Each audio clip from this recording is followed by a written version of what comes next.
నమస్తే, welcome to peoples voice.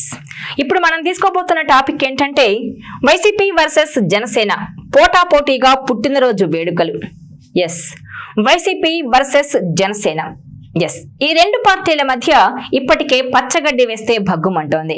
ఒకరిపై మరొకరి మాటల దాడులు ఓ రేంజ్ లోనే ఉంటాయి. అయితే తాజాగా ఈ రెండు పార్టీలు ఆవిర్భావ దినోత్సవానికి రెడీ అవుతున్నాయి. మార్చి 12న వైసీపీ ఆవిర్భావ దినోత్సవం కాగా మార్చి 14న జనసేన ఆవిర్భావ దినోత్సవానికి భారీగా ఏర్పాట్లు చేస్తున్నారు ఆ పార్టీ శ్రేణులు. దీంతో మరోసారి వైసీపీ వర్సెస్ జనసేన అన్నట్టుగా మారింది పరిస్థితి. ఇప్పుడు ఏపీ రాజకీయాల్లో పవన్ కళ్యాణ్ తిరుగులేని శక్తిగా ఎదిగారు. ఇటు రాష్ట్రంలో అటు కేంద్రంలో కీలక పాత్ర పోషిస్తున్నారు. అయితే పవన్ కళ్యాణ్ రాజకీయ ప్రస్థానం అంత ఆషామాషిగా సాగలేదు.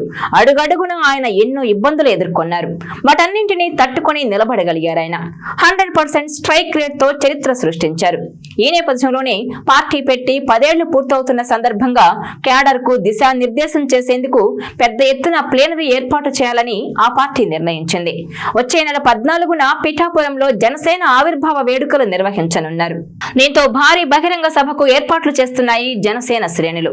అయితే ఎన్నికల్లో అపూర్వ విజయం తర్వాత జరుగుతున్న ఆవిర్భావ సభ ఇది. అది కూడా జనసేన చీఫ్ పవన్ కళ్యాణ్ ప్రాతినిధ్యం వహిస్తోన్న పిఠాపురం వేదికగా జరగనున్న నేపథ్యంలో జనసేన ఆవిర్భావ వేడుకలకు మరింత ప్రాధాన్యత ఏర్పడింది. 10 ఏళ్ల పాటు ఎన్నో ఇబ్బందుల తర్వాత జనసేన పార్టీ చిరస్మరణీయమైన విజయాలను అందుకుంది. అందుకే ఈసారి ఆవిర్భావ వేడుకల్ని అత్యంత భారీగా నిర్వహించాలని నిర్ణయించుకున్నారు.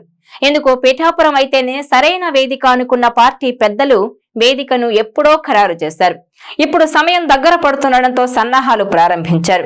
గత ఎన్నికల్లో 100కు 100% స్ట్రైక్ రేట్ సాధించిన పార్టీగా జనసేన పార్టీ రికార్డులకు ఎక్కింది. ఈ విజయాన్ని నెత్తికెక్కించుకోకుండా భవిష్యత్తులో పార్టీని మరింతగా బలోపేతం చేసుకునేలా చేయడం, రాష్ట్ర పునర్నిర్మాణంలో జనసేన పోషించే పాత్రతో పాటు సోషల్ మీడియా విషయంలో జన సైనికులు నిర్వర్తించాల్సిన బాధ్యతలపైన ఈ వేదికగా పవన్ కళ్యాణ్ శ్రేణులకు దిశానిర్దేశం చేయనున్నారు. ఈసారి కీలక ప్రకటనలు కూడా ఉంటాయని అంచనా వేస్తున్నారు. ఇప్పటికే జనసేన ఆవిర్భావ సభ కోసం కమిటీలను నియమించారు. అయితే ఈసారి జనసేన ప్రభుత్వంలో భాగస్వామిగా ఉండడంతో 3 రోజుల పాటు ధూమ్ధామ్ గా నిర్వహిస్తారని మొదట్లో ప్రచారం సాగింది.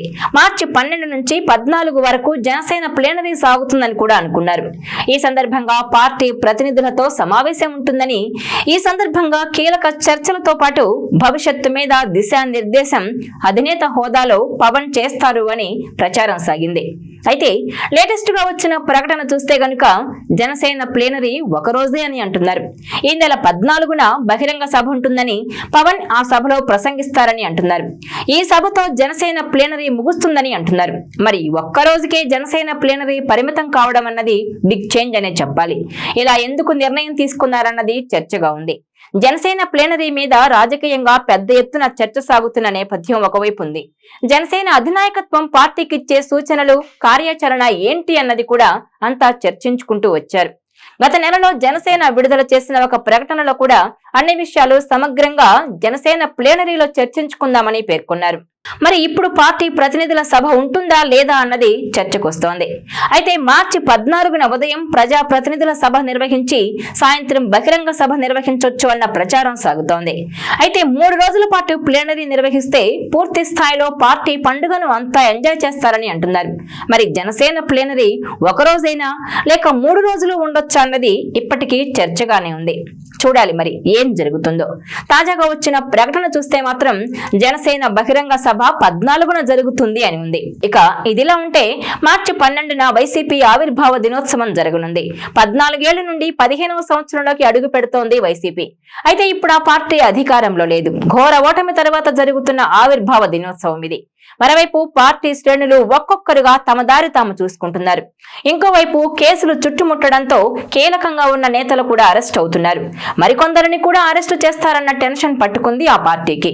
ఇలా కేసులు, అరెస్టులతో సతమతమవుతున్న వేళ వైసీపీ ఆవిర్భావ దినోత్సవం జరుపుకోవాల్సి వస్తోంది. ఈ నేపథ్యంలోనే శ్రేణులకు అధినేత జగన్ ఎలాంటి దిశానిర్దేశం చేస్తారన్నది ఇప్పుడు హాట్ టాపిక్ గా మారింది. ఈ వీడియో మీకు నచ్చినట్లయితే please share, like and subscribe